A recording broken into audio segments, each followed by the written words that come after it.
Welcome back to another episode of the Hey Coach podcast here on WEOL in partnership with the Chronicle Telegram. Hey, football season, it is right around the corner, getting set to kick off in about a week or so here. So why don't we talk some football here on the podcast? And what better way to kick things off than going over to Amherst and talking some Comets football with their head coach, Tom Thome. Coach, it's been a busy summer over there for you guys in more ways than one. I'm sure you yourself have been pretty busy individually. So I guess, well, first and foremost, thanks for joining me today. How we doing? Doing great, Rocco. Thanks for having me on. So, kicking the season off here in a week. I mean, summer, we've talked about this in the past. It always goes by, super fast. Did you get a chance to kind of do some things with the family, take some trips, kind of enjoy some things before locking back into football mode, or what? Yeah, my wife and I, we did a quick trip to Mexico mid-June. But outside of that, it's just mostly been football, every day. And my kids, they're getting older, so going to a pool a lot. My son really loves the pool, so that's pretty much been my whole summer. Well, where in Mexico did you guys go to? We were just in Cancun back in May, if I'm not mistaken. I was just in Cancun, too. Awesome. Wonderful. It's a great spot. It's a great spot. Yeah. So, kind of looking at you guys, I guess I want to start with the new stadium, and I know things aren't like totally finalized with all of that just yet, but just in terms of excitement in the way that thing is looking, in the playing surface and everything, because I know that was a factor in the past with some different Friday night matchups. Just how excited is this entire program, you, your staff, your kids, just to have kind of a brand new sparkling facility to play under each week? Yeah, I mean, I think the whole community is excited. We'll be playing on it. I know soccer, both boys and girls are going to be getting an opportunity to play some games on it.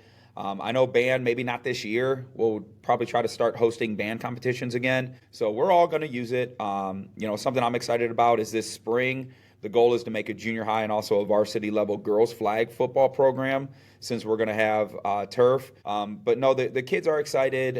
It's going to change practice for us because we do have a practice facility, which I love it. We actually walk about 10 minutes to St. Joe's practice field. So, once we're able to practice a couple times a week on the turf, it's just going to cut down some practice time. But yeah, I mean, kids love playing on turf. It looks beautiful.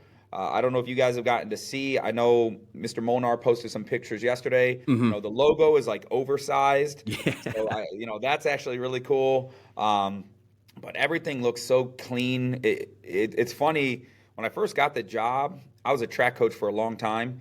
And I remember the Comet Relays. And I always took my Twinsburg teams here for the Comet Relays. And I always thought it was like so big. And then I became the head football coach, and I was like, man, it's not as big as I remember.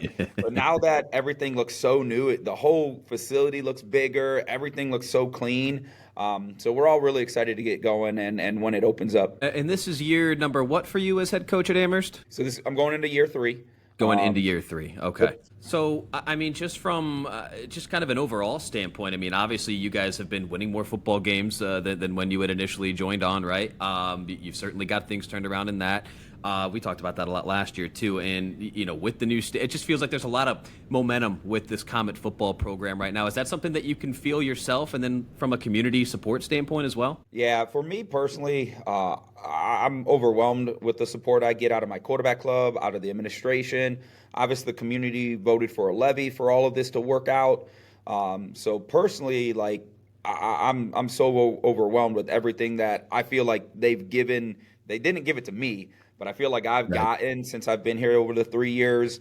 Last year my quarterback club got us jerseys. This year, obviously, the stadium. If I go to Mr. Wolf, our athletic director, saying, hey, we need this or that, he's always accommodating. My parents with our team meals. So the support we get out of the community, the administration, is really top notch. Last thing that I want to ask you about it in regards to the stadium, and I guess with your schedule, because I know how you coaches go. You're very you've got your eyes set on Sandusky week 1 and no further than that. I totally understand that. But that game being played at Avon Lake, as you told me, a home game technically for you guys, right? But being played at Avon Lake. Can you kind of talk to me about how that maybe came together? Did you have to get Sandusky to sort of sign off on that along with Avon Lake? How did that sort of all come together, if you will? I'm pretty sure Mr. Wolf and administration had talked to Avon Lake maybe in May. Okay. People don't really grasp the time frame of this stadium. We started building it right after the Comet Relays, and then we had some rain. So for them to be where they're at with, say, about 2 months is actually extremely impressive with the construction and the architects and all of that. So To think an entire stadium could be done in one summer, pretty ambitious. So I think Mr. Wolf and the administration, or I know they had a contingency plan B all along, and it was always going to be at Avon Lake week 1. And we're on the road for week 2 and week 3, which gives us some wiggle room. Awesome. Yeah, God bless those guys and gals putting that facility together over there. I mean, like you said, that was a tall task in a small amount of time. And just on the pictures that I've seen on social media, it's coming along in tremendous fashion. So I'm excited for you guys to be able to finally use that once it's ready. All right. And again, we're talking with Amherst head football coach Tom Thome. I want to ask you about a couple of individuals. Let's start with the guys who returned from last year, because I know you got a couple of new guys in this season.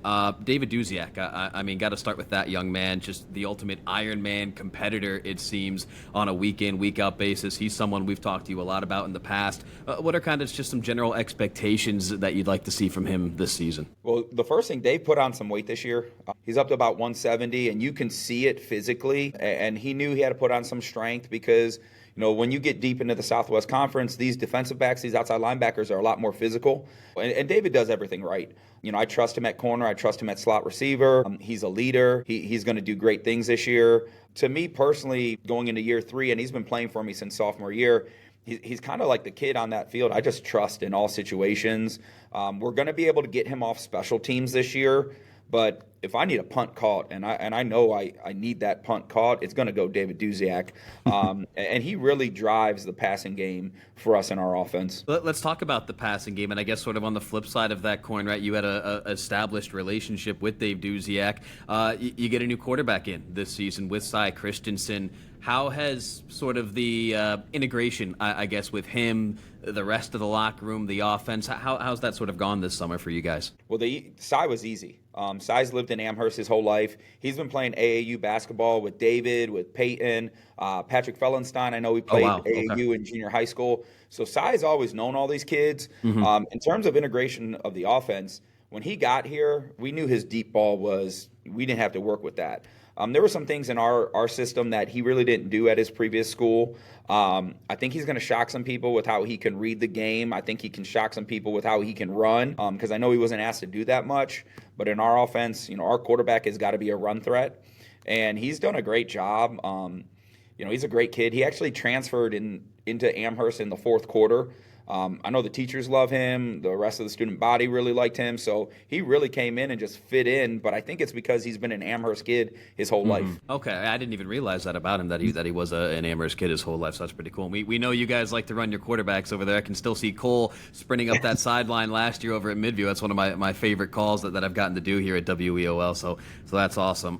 The other young man that comes in, Mike Passarello, running back and safety, I assume, are going to be the 2 spots for him this season, correct? Yeah, Mike does a lot.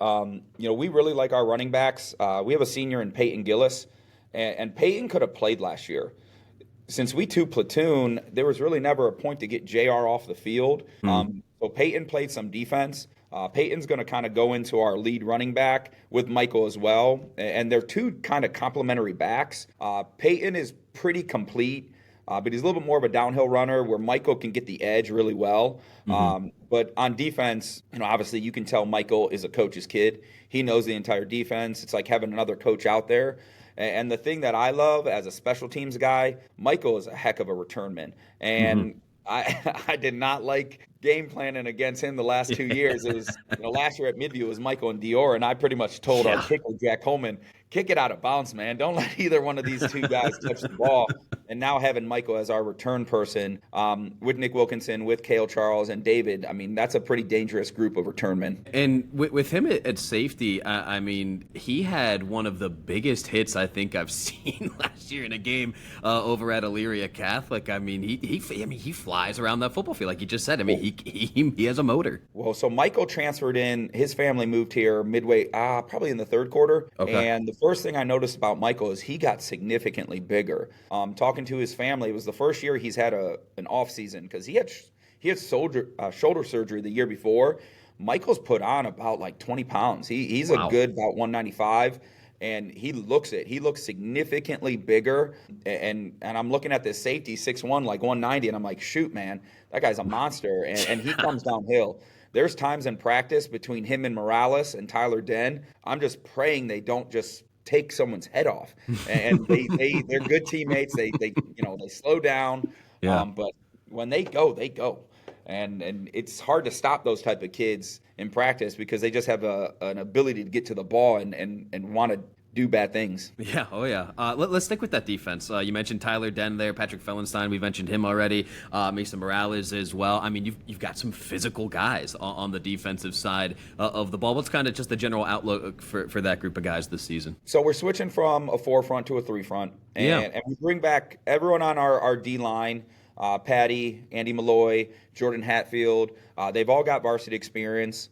The outside linebackers are going to be Mason. Mason goes from inside to outside, and that's probably more where he should have been. We're dropping Tyler from strong safety to outside linebacker, another position that probably where he should have been. We kind of have a three-way battle at inside linebacker between Brody Glick, Isaac Vasquez, and Liam Sanders, and right now it's still kind of a toss-up. So those three guys have a big scrimmage tomorrow at Lorraine. David returns at corner.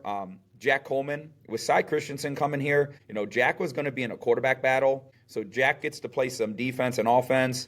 And right now we're still kind of figuring out strong safety between Grady Pelletieri and Evan Kachurik, and we're excited to see where they go with that. But it's frustrating right now offensively because, there's practices we can't move the ball, and I get really, frustrated. But then I got to take a step back and say, well, that's still your defense, bud, and they're stopping someone. But no, all of those guys they fly to the ball, and they're aggressive.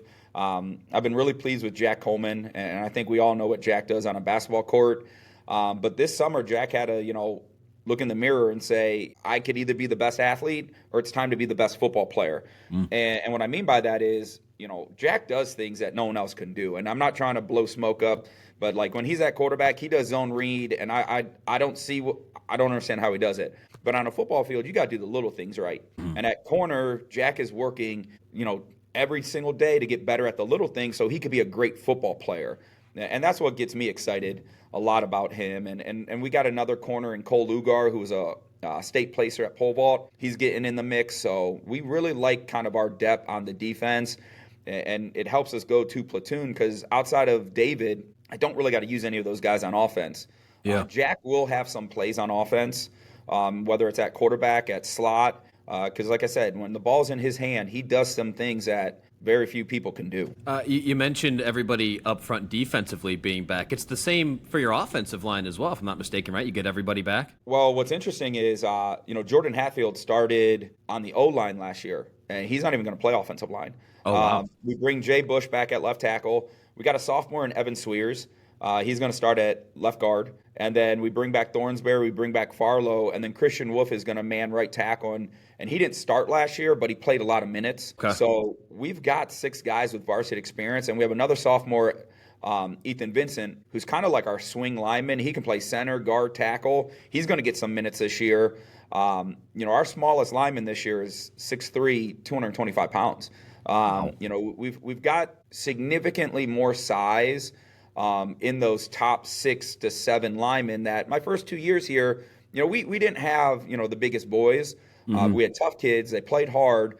But we really like the depth of our offensive line right now. I've talked to Brian Morgan over at North Ridgeville over the years. I'm not trying to make this a North Ridgeville focal, conversation or anything, but I love Morgan. We talk about them. Tell me everything you know about them this year. Yeah, right. Well, he's told me that especially last year, maybe even the year before, like walking around the hallways with his guys, he told me we look like football players now. Like that maybe wasn't always the case, but you could just tell, like, oh, these are football players. Is that kind of what you're getting at here with some more size across those positions, Coach? Well, yeah, and our freshman group is very big. We've got about 40 kids on our freshman team, and we have linemen. Both my freshman tackles are above 6'3". They're well big. Our nose tackle is 6'2", 230 pounds. There's some of our freshman kids that look bigger than our varsity guys. Oh boy. Which we're excited about. We've got 2 inside linebackers at that freshman group we're excited about. So yeah, we're getting beefier, as they say. But I still like our skill, and I like just how the program's progressing. So let's stick with that for my last one here for you, Coach. And it's the ultimate cliche. I've probably asked you this question 15 times since you've taken over at Amherst, but let's make it 16. Okay. That next step, right? We've talked about that next step for the program, whether that be checking some more boxes on those preseason goals, whatever the case may be. From whatever you're willing and able to tell me, what does that next step look like for your Amherst Comets this season? We got to start competing and playing and winning against the big guys in the conference. It's as simple as that. Obviously, we got to take care of business with Sandusky. I'm the ultimate. Our focus is on today. But at the end of the day, we got to start beating the big boys. You know what I mean? And there's been some buzz about us, and I've done a couple other interviews, but we haven't done our part against those bigger teams in the Southwest, those traditional powerhouses. And until we do that, we shouldn't be talked about. You know what I mean? And we got our kids know that. I think graduating Cole, Eli Solak, even though he went down last year, Brady Engel, Jeff Reichert, those are all Ohio guys. Yeah. But what a lot of people don't grasp is we're bringing back pretty much everyone else. And these guys got chips on their shoulders. Mason Morales is not happy with the fact that no one talks about Mason Morales. And you don't want to get on that kid's bad side. Patrick Fellenstein is an extremely confident football player. And Tyler Den, he's playing in the state title game for baseball, and he comes back to us midway through the summer, and he's not happy that no one wants to talk about them either, because everyone just wants to assume that if a play is going to be made, it's Cole Norris, and Cole's not here anymore. Right. So that defensive group has a big chip on their shoulder, and Cale Charles is still our lead wide receiver here right now. And that kid, the same thing. Once he was done at the state title game, he's been here.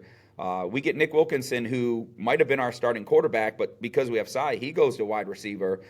So we've got like 6 receivers that we really think can play varsity football at a high level. And Cale Charles is more than just a high-level type of player. That kid's elite. Yeah, no, certainly is. I mean, he was elite on the mound, and so I'm certainly assuming he's going to be elite on the turf this year too. So I love hearing those kinds of answers. It just gets me juiced up for the season. I know we're about a week away now, so that gets me excited. Well, the thing that I like is our kids are still humbled, but they're hungry. I hate using the word like they feel disrespected, or I love the one, they're sleeping on us. That one, that one really gets me excited. But no, I mean, our kids aren't backing down. They got high goals. If you ask David Duzak, he loves this group, and he's going to tell you their goal is to win every single game and to keep going. So our goals aren't just to be happy and compete anymore. Our goal is to, do some damage. Awesome, and I'm sure you wouldn't have it any other way. So fantastic. Well, it makes me stay up more at night because I got kids talking like this, so we got to back it up. Yeah, well, I'm sure you got to justify that to the misses and the little ones a little bit, right? So, yeah. Well, great stuff, Coach. Glad I could be a part of your media tour this summer. I know I've seen your face across Twitter and Facebook, so thank you very much for joining the Hey Coach podcast here on WEOL, and very excited to see what you guys were able to do and accomplish this season. So thank you again. Thank you so much, Rocco. Thanks for having me on.